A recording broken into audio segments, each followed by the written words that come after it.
Welcome to Author Intelligence, where writing meets innovation. Hosted by authors Elizabeth Ann West and Stacy Anderson of the Future Fiction Academy, we explore writing and publishing with AI assistance. Hey, Stacy.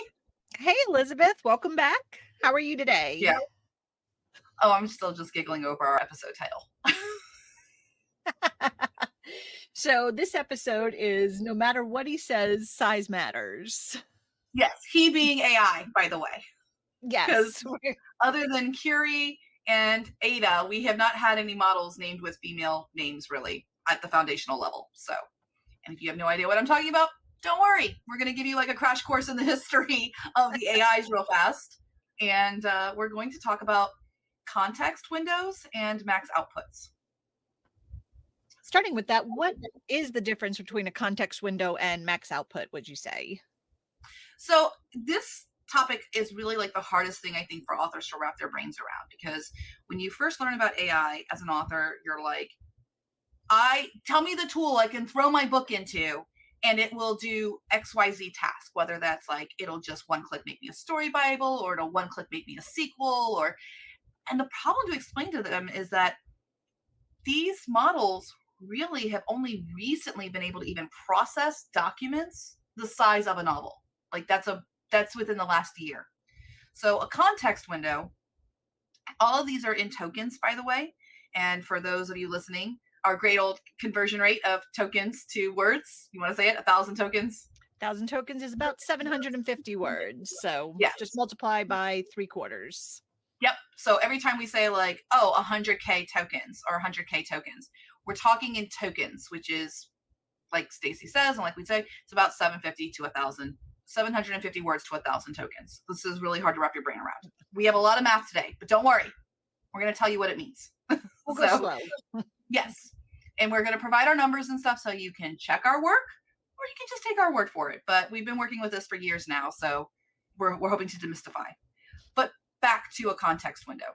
So a context window is the max amount of tokens that an AI can hold on to and say like a conversation or one single prompt being sent to it. So it's the combination of the prompt plus the output of what the AI responds back.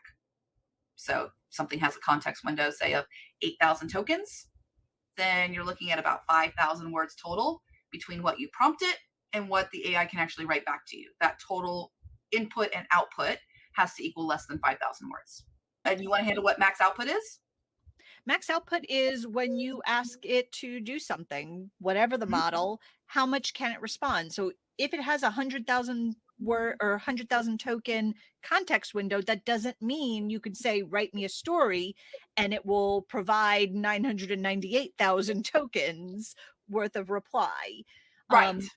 Exactly. So it can only give usually a few thousand tokens. We'll go into this, but that's why you say, it's sometimes if you ask it to do something and you really have a good prompt, you have it on a roll, it'll stop mid-sentence because it still has context, but it no longer has the output that can continue. Yes. And I think that this is another area that people struggle, because when you're writing with AI, you have to work with slices. When you're working with AI, I don't even want to say writing, because even if you're like making a marketing plan or brainstorming or what have you, at the time that we are recording this and putting this out, summer of 2024, it can only really write back a max of a few thousand words. That's the maximum it can answer in one answer. And sometimes models, depending on the situations, it's even more truncated depending on if you're using software. So this is the other thing that happens too. Just because the model has a context window of 100K or has an output that it can write back to you 5,000 words, the software that you're using to access this, like if you're not using the API, you're using some third-party software, they can put limitations. So even though ChatGPT 4.0 can write me back 4,000 words, if the app you're accessing it in has hard limited it to only writing back 500 tokens at a time, you're going to be clicking that button, you're only going to get 500 tokens at a time, which is about 300 words of response. You can control those with the hyperparameters. Like every developer can do that. You can do that inside a playground. If you go to the API playgrounds and things like that, we talk about that a lot. So context window, total amount of information that can be ingested for the whole prompt or the whole conversation. Max output is how much the AI in perfect conditions can write back to you. And you'll see, like, some of these Claude, I've had good luck getting it close to that maximum window. Mhm. Gemini, I have not. I've had Me trouble either. getting it to do anywhere, even fractionally amount what they say it can do. That's just the way of method of prompting sometimes. Yeah, and my hypothesis there though too is that it goes back to the training data that these things were originally trained on. So everything that this is trained on, it costs computing resources. So the bigger the document you're processing, and we see this with our own computers. If you're processing like a big video or something, everybody sees their computer like slow down glacially because you're really hitting those the components inside the computer really hard. So there's a mechanical aspect. Mhm. We still call it mechanical? I don't know. The These chips are like nano chips, like they're teeny tiny little like electronic transistors and things like that. But there's there's a a physical limitation. there's a physical world capacity problem.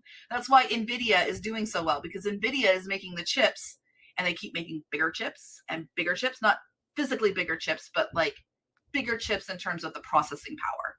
Capacity, yes. Yeah, the capacity. So as a result, when they were doing, I mean, all of these models began out as, you know, research or experimental or just seeing if this works. So they were trying to keep costs as reasonable as possible. It wasn't like an unlimited computing budget to process these models. Mhm. And so the first training data sets were like sentence, sentence response, sentence, sentence response. And then it moved on to, yeah, we'll do some paragraphs and paragraphs responses. And I don't know of any model that's out there that the company is really focusing on these LLMs being able to respond back at the max of their output. Like we've been hacking the prompts on our side Mhm. and doing demonstrations and things like that and fine tunes and things. But whenever I share our research on fine tunes, for example, in like the developer forums, people are always shocked. Like, you did it with 10 samples? You wait, you're telling it to write you back 2,000 words? Because most applications, you don't want the model to write you 2,000 words. You want it to write you like 100. Yeah, looking for long form output. We are definitely in the subset of users of these Yes. LLMs. Yeah. We say all the time, they don't see us. They don't see authors. They don't see what authors needs or anything like Mhm. that. So, which I'm going to go on a tangent for a second, and you can join me on this tangent. Can we talk about export, the lack of export on LLM tools? Are you as angry as me? Yes. How are you supposed like, we are making all this for a reason. Some of them are really difficult to cut and paste and cut and paste and cut and paste. Yeah. But just an export So, button anywhere. any, yeah, those of you listening to this podcast, okay, if you are a developer of AI tools, you need to understand that most of your end users need to export the information that the LLM does in text format, okay? It just needs to export. If you are a user listening to this podcast, start joining our outcry of like, we need export buttons, people. I don't want to copy and paste individual responses from the LLM. If I've done a whole conversation with the LLM, I want all of it in text so that now I can like clean up the text. So that's our rallying cry. Give us export. Signs at the next rally. Yeah, export. We'll just have like copy and paste and like with big X, big red circle with an X through it. We don't want to copy and paste, okay? Do you know that my fingers are like claws from all the control C, control V, control C, control V? You don't want us all running around using AI and we're all like claw because it's like the copy and paste got us. All right. So I guess, you know, I have that emotion because I've been using AI with my writing since 2021. And that's not even the earliest. Like before ChatGPT came out, because I was using it before ChatGPT came out, 3.5. A lot of people's worlds changed when in 2022 in November, ChatGPT released 3.5, came out to the world. And everyone's like, ooh, shiny. And some of us, not many, were using DaVinci 3, usually through software like Sudowrite, or using the API, using, very rudimentary tools to Mhm. access the models before 3.5. So I will admit that I have a little bit of a chip on my shoulder. I've turned a little bit into like those older, like the stereotypes of older people, like, you kids don't know how good you've got it. You don't have to suffer anymore. Yes. I remember back when we couldn't get API keys to half of these things. I remember being Yeah. on wait lists and having to hack Slack to get Claude, and Yeah, I got access to Claude pretty early, and I remember sharing it with people and being like, Claude's my boyfriend, but Claude didn't have public access to anyone. And then about a month later, he came on Slack and we were doing that. And it took months of advocating for API keys before Anthropic, who runs Claude, finally made API keys available to everyone. But their original system to get an API key, y'all gonna laugh. You had to write an email. You had to send an email to an actual person. Then they would send you a contract that you had to sign through DocuSign about the terms and conditions. Yeah, it was very manual for the people who got, and that was like for the first year, I would say, because we didn't get API keys until winter of last year in 2023. So it, I don't think Anthropic did not. I think they underestimated the desire for their models, and so they were caught off guard about scaling for the API Mhm. access, is what I think happened. So they don't have that problem anymore, though. So anyway, 2022 we get 3.5, and 3.5 I think really started the context window war. Or, well, it didn't start the wars because there was nobody else yet really big models. People were still in experimental mode. But 3.5, prior to 3.5 in November 2022, we had 2,000 tokens of context, and that was it. That had to match, and the output max, there wasn't even such a thing. It really could just like write 200 tokens back. That's what it could do, about 250. And then 3.5 hit, and we could get 4,000 tokens of context, and it could write you 2,000 tokens of output, so 1,500 words. But getting it to do that was a miracle. Yeah. And that's why It, at that time, I remember, there was no write this scene, write this chapter. It was write this beat of this scene. Now write the yeah, next beat. And that's when you really had to break it down to get it to follow. And the context window being small, you could lose the context of what you had written previously. So you had to constantly remind it of what you had done and what you were doing. yeah, and you had to be like crafty about it. You had to really think. You had to really summarize the important bits. You only had 4,000 tokens to play with total. So you only have 3,000 words, and that had to be all information you wanted to say about the scene, all information about your characters, all information about your outline, like what's going to happen next, and then you had to leave enough space for it to write back to you. And you had to think about this like really strategically. So we could really only work on one scene at a time. It was really heavy on us that we had to keep the narrative logic. I would always say it's your job to keep the narrative logic. I would say just now this year, recently, we have been able to pass off some of the narrative logic responsibility to the AI. Like it's finally able to kind of keep some narrative logic on its own because of the context windows being bigger. Yes. But yeah, it was January of 2023, so a year and a half ago. And I'm not saying I'm the only one. There was a bunch of people working on this problem, but there was a group of authors that I was a part of, a very small group, and we were meeting on Zoom. And I remember the Zoom call that we had where I was like, what if we worked in beats? And we found out it knew what beats were. And I literally was like, this is the scene you're going to write. These are the 6 beats. Only write beat 1. And it would write beat 1 for 200 or 300 words. I'm like, great. Now write beat 2, continuing the story. And that was the very earliest prompting chain of thought stuff. And we were doing that in January of last year, January of 2023. And that methodology, I shared that methodology on YouTube. I shared that methodology when I went to Sudowrite. That methodology actually became kind of the undercurrent core of the first story engine that Sudowrite released in March of 2023, April 2023, where you had the AI, like we had boxes that authors could, like James Yu had all of the structure and all of that. He had the beginnings of it, but the beats was really the prompting that started, I would say, the revolution of AI could write a whole scene, and it could keep narrative logic over 1,000 words. So, what did you think about that prompting? That's kind of like when you came into AI, right? Was back with the beats prompting? Yeah, because that was about the time where I could see where you could actually get prose out of it.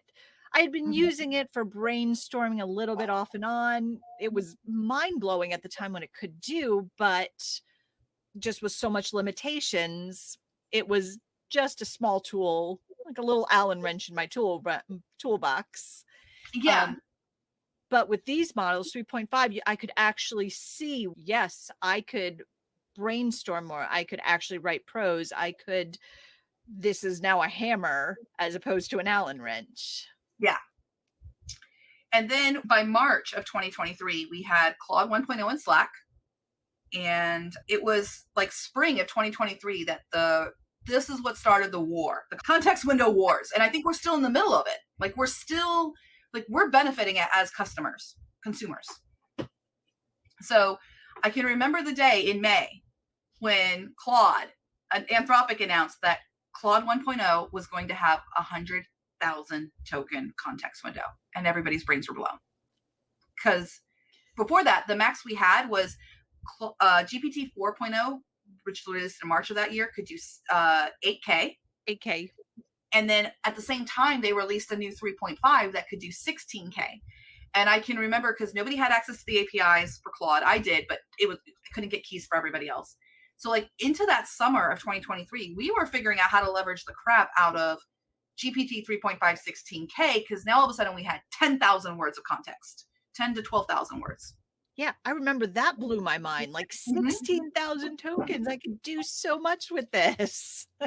I remember we started the prompting. Remember when we did the first like agent prompting with like, you're Aaron and you write a report, and then you're Edna, you read Aaron's report and you rewrite the chapter following Aaron's report. And we had it like cycle through those inside of the playground in the summer of 2023. I remember that. Yeah, it was crazy. It was a lot of fun. Um, but I would say that as we got better context windows, the models didn't necessarily get much smarter yet. I think that's only really happened in 2024.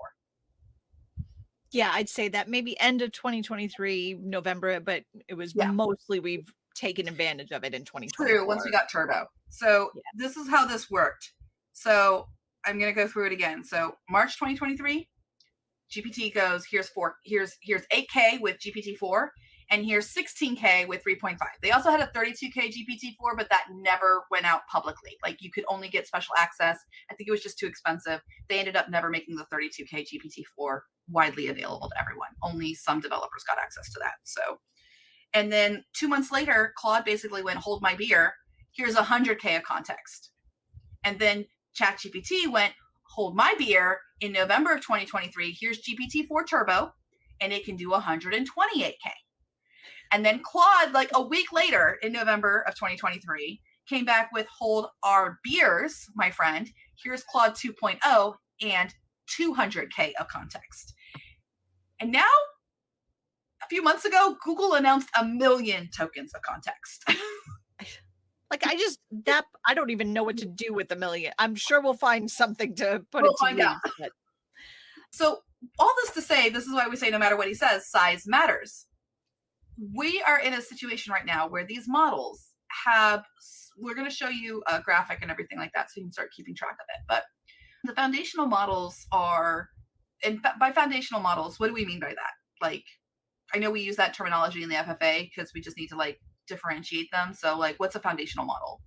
I would say the foundational models are the major ones. They have the biggest training data sets. Yeah, They are the ones that are out there. They're the open AIs, they're the Anthropics, they're the Googles. We have a couple other ones listed, Meta. but Yep. Meta, they are the ones out in the front doing the primary training. Yeah. Some of the other smaller models that you'll see are trained off of data sets that came out of these. Yeah, some of it is synthetic data there's a lot of open. So the two contrasting here is foundational models, and they are most of them are moderated. That's the other aspect of a foundational model. This is where, because they have usually shareholders, they are having that restriction of, no porn, no gambling, no, like, a lot of people don't realize that some of that is like laws based on the countries that they're working in. So that's where the restrictions come from. But it makes a problem for anybody writing violence or romance, basically. You sometimes run a problem with the foundational models because it will say, I can't write a lovemaking scene, for example, between two adults.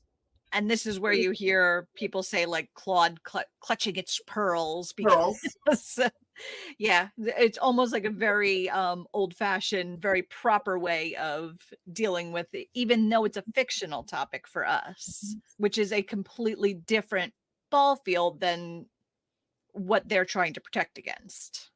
Right. And then the other thing is that you'll find different people having different techniques to what we call jailbreak, which means Claude has clutched his pearls, and then you have prompting or mechanisms to get him to overcome that. And that's a good thing in some cases, but if you continually do that, you do run the risk of losing your account. So it's a double-edged sword. Um, and sometimes the stuff like flags when it shouldn't flag. So a lot of the interfaces, if you're using like ChatGPT or you're using Claude Chat, sometimes it'll flag on something innocuous, and we're still in the world where you have the ability to like click a button and say, this is not a problem because I'm writing fiction. This is part of a thriller. Or this is, XYZ. So we're still in that world, which is, I think, exciting.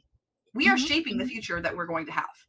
You have specifically gone into a lot of the Discord channels for Mhm. Anthropic and some of the other companies, and they have had conversations with us. They are interested in learning how we're using it.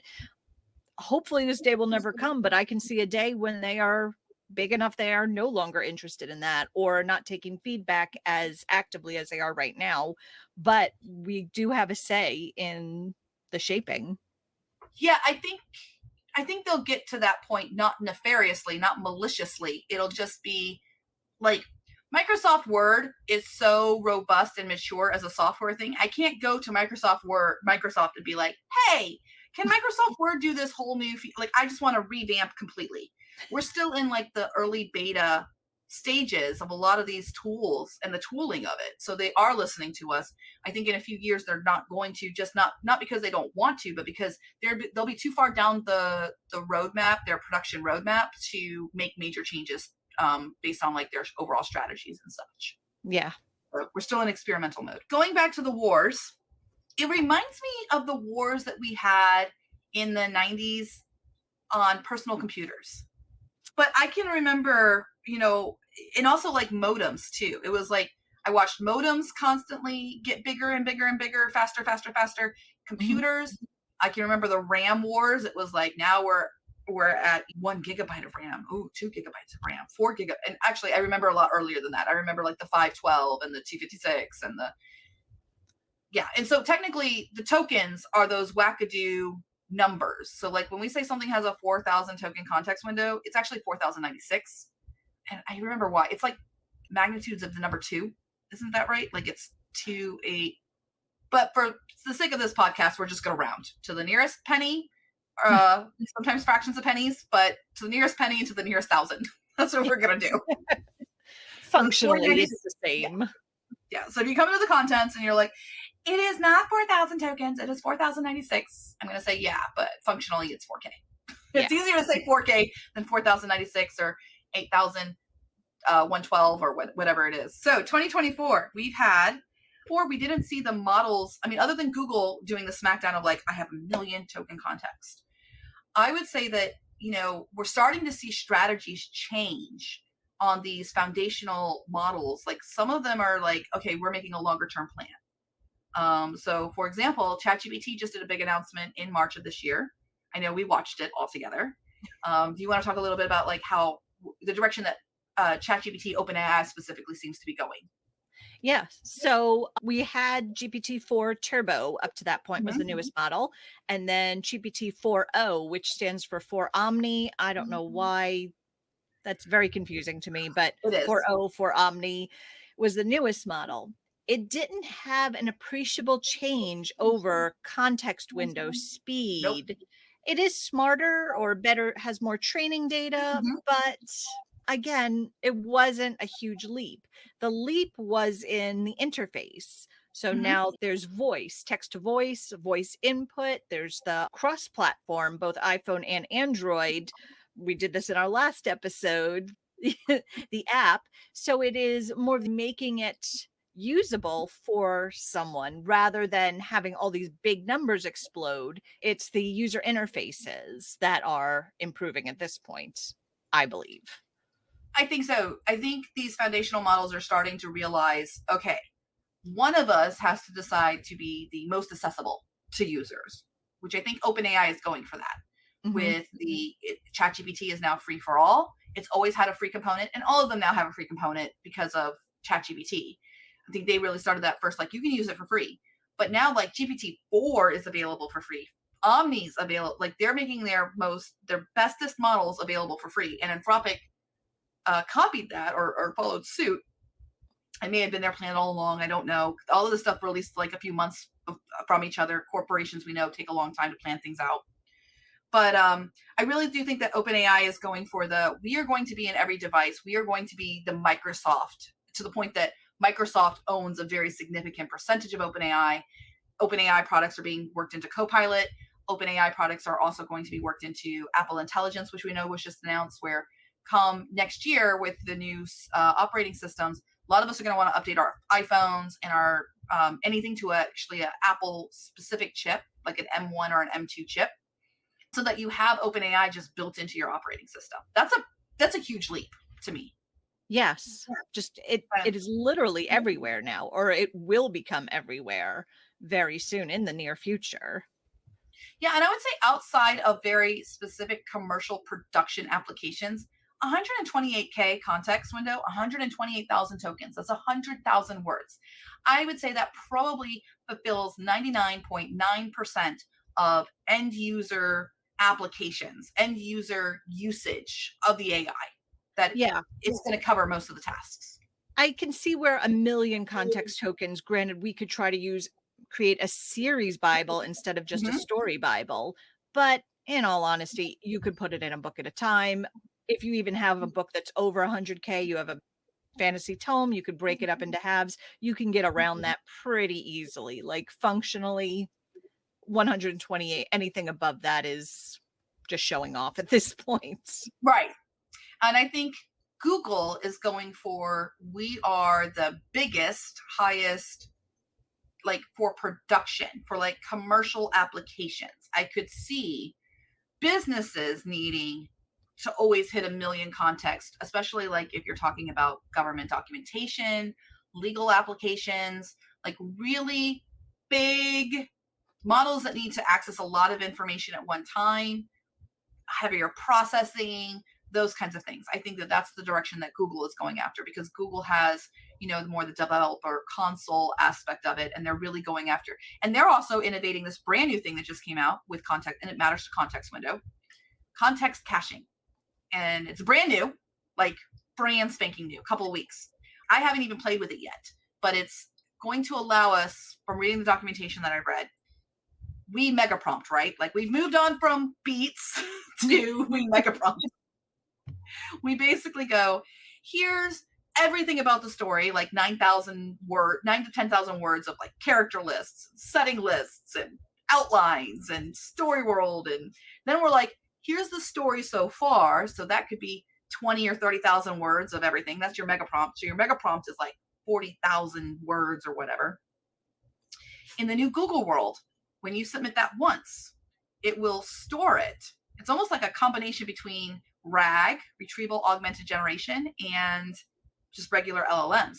It's going to store that, and you won't have to keep paying for it. So, like, you send it once, and it doesn't keep incrementally adding to your cost per prompt run. It almost sounds like a user prompt or the user on steroids. Yes. And we did that in our last episode or the episode before that as well. I believe 2 episodes ago we did that. We showed how you can put information in the user prompt and it's carried through all the prompts. Yep. But that did charge you each time because it was still part of the prompt.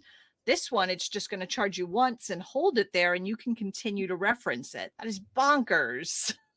Yeah, I think that's going to be a game changer. So for those of you who are listening at home and you haven't done this yet, so the way this works is like my first prompt, it'll have my story information, and then I get an output from the AI. And then my next prompt will have the prompt plus the previous response from the AI, and now another response from the AI. And then by the third prompt, I have my prompt, like all the information, plus 2 responses from the AI. And when you're working with AIs like Claude or OpenAI or Google, well, not Google, we'll talk about Google in a minute, but Claude and OpenAI very consistently will give me 1,000 words minimum response, I would say. Those are both like, that's not difficult. So you can start to understand each prompt adding 1,000 words or 1,000 tokens or 2,000 tokens to the prompt. By the time you're on prompt number 30, you finally get to use that equation you learned in like middle school, high school of the n+1, the n+1, like 2, Yep. and the sequences and everything like that. You finally have an application for it where it incrementally gets bigger and bigger and bigger and bigger. It's like compound interest. Yeah, exactly. So the biggest thing to take away if you've been listening about context matters, we started off with very small context windows, and I would say that grossly impacted our prompting. Yes. Like the prompting style has followed not only how intelligent or how well trained the training data, most people think of that, the Mm-hmm. quality of the output, but the prompting itself, specifically writing long form, has followed the context window. Our strategies has evolved with these context windows.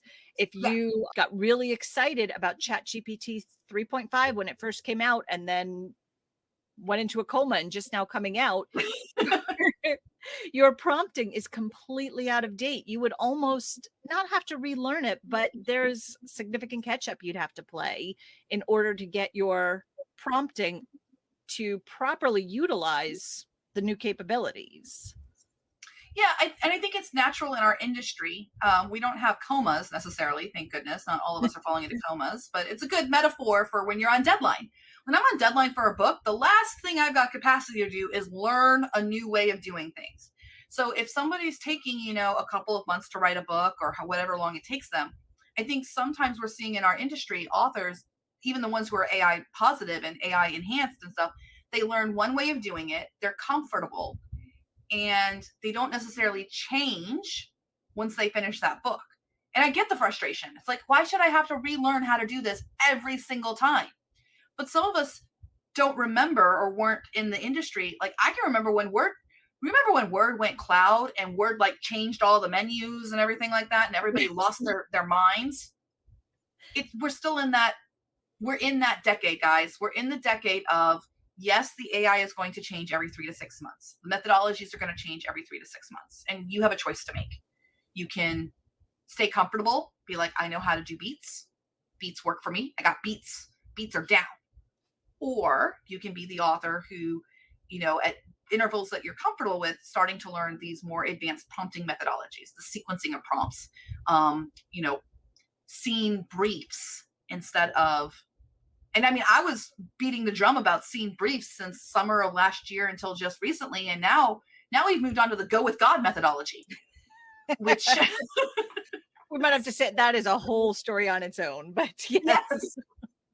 For those who don't know, the Future Fiction Academy, this summer, we've just started experimenting. This is what I was talking about earlier, that suddenly we are now able to finally like put some of the burden on narrative logic on the LLM, on the AI, because the go with God methodology basically says, here's your job.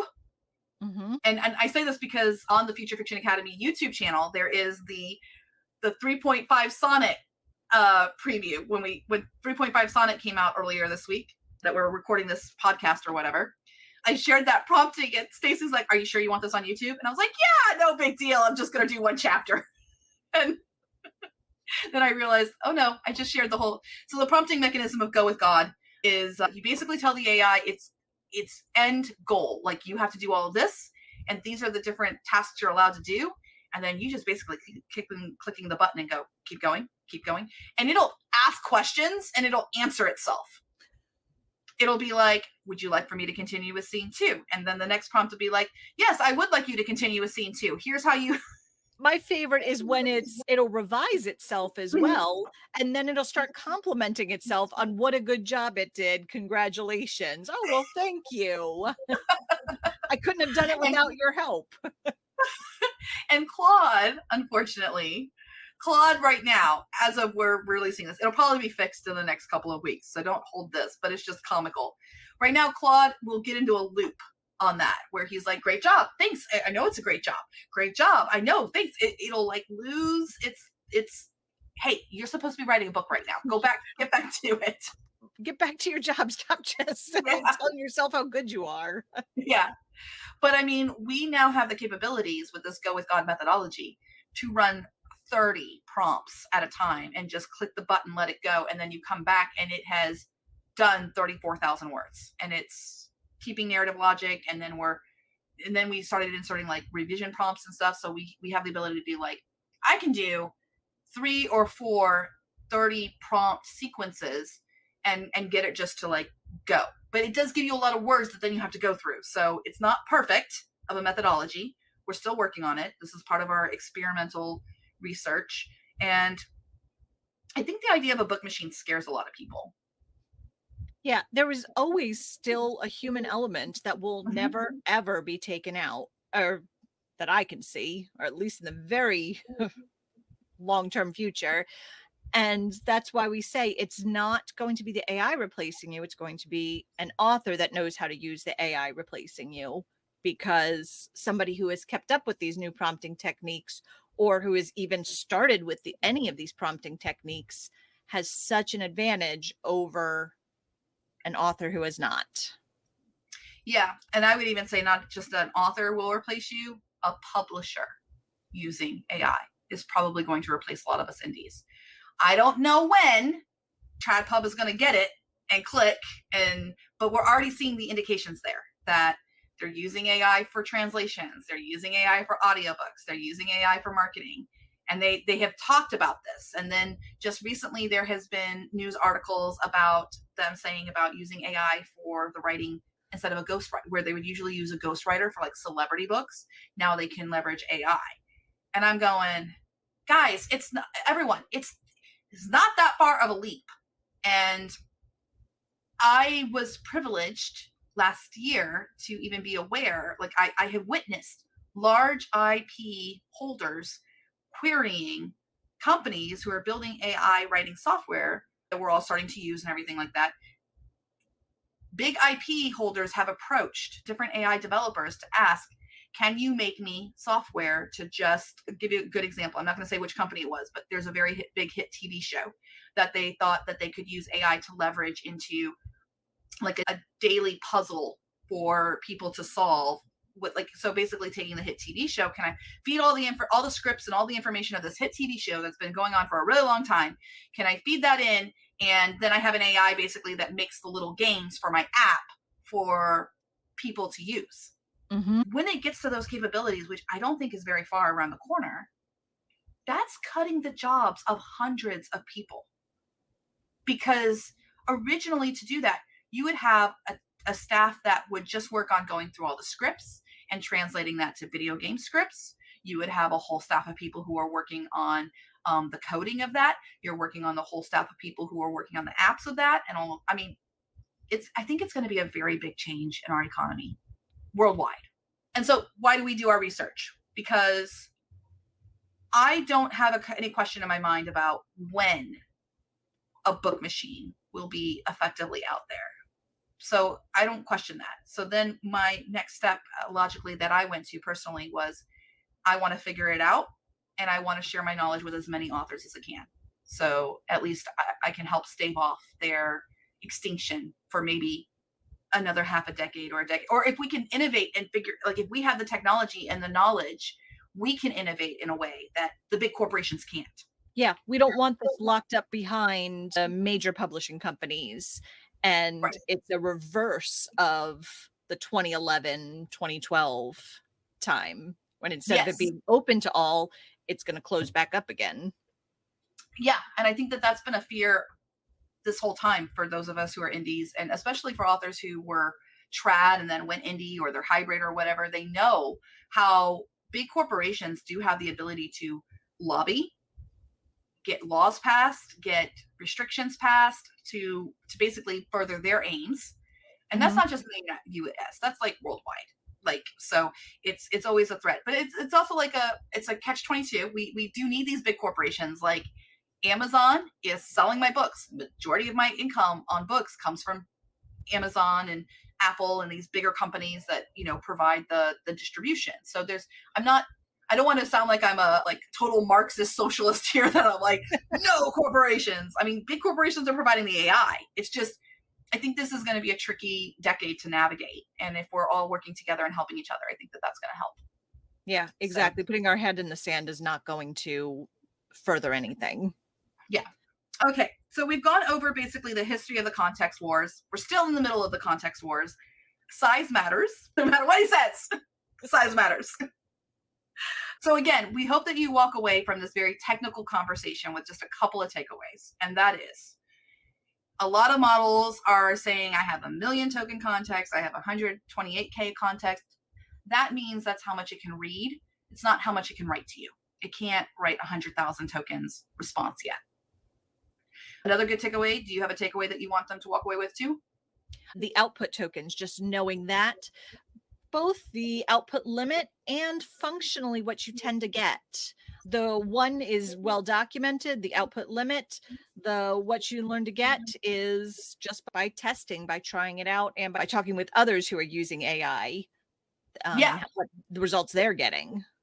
Absolutely. I mean, there's the AI Writing for Authors Facebook group that has like 6,000 authors in it. We are starting to make these safe spaces that authors can talk about, whether you're using it for brainstorming or marketing or, reader magnets or writing or whatever you're doing or editing.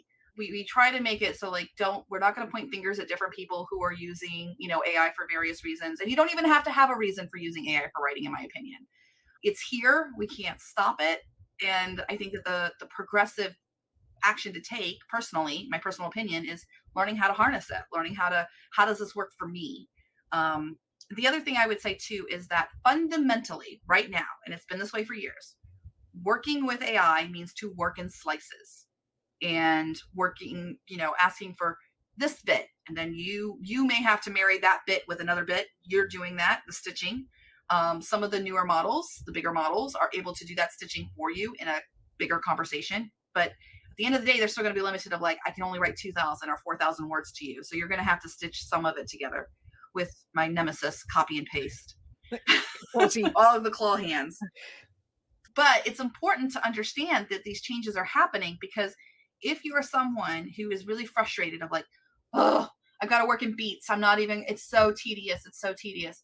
You should know you don't have to work in beats anymore. You can work in scene briefs. You can work in, for crying out loud, you can work in, read this last scene, make your own plan, and then write the next scene. And then you can just evaluate that scene of like, oh, that didn't make me laugh, add more humor. You can really become a creative.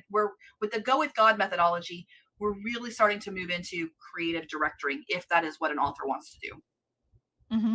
Like, all right, so in our next episode, now that people have this foundation on like how big these things are, we're gonna go find out how much our AI boyfriends cost. All right, or girlfriends for that matter, whatever floats your boat. So it'll be costs and pricing. Yeah, thanks for joining us. We'll talk to you next time. Bye. Bye. Thanks for tuning in to Author Intelligence, brought to you by the Future Fiction Academy. We hope you have enjoyed today's episode. Don't forget to subscribe, leave a comment, or better yet, share it with another writing friend. Stay creative and see you in the next episode.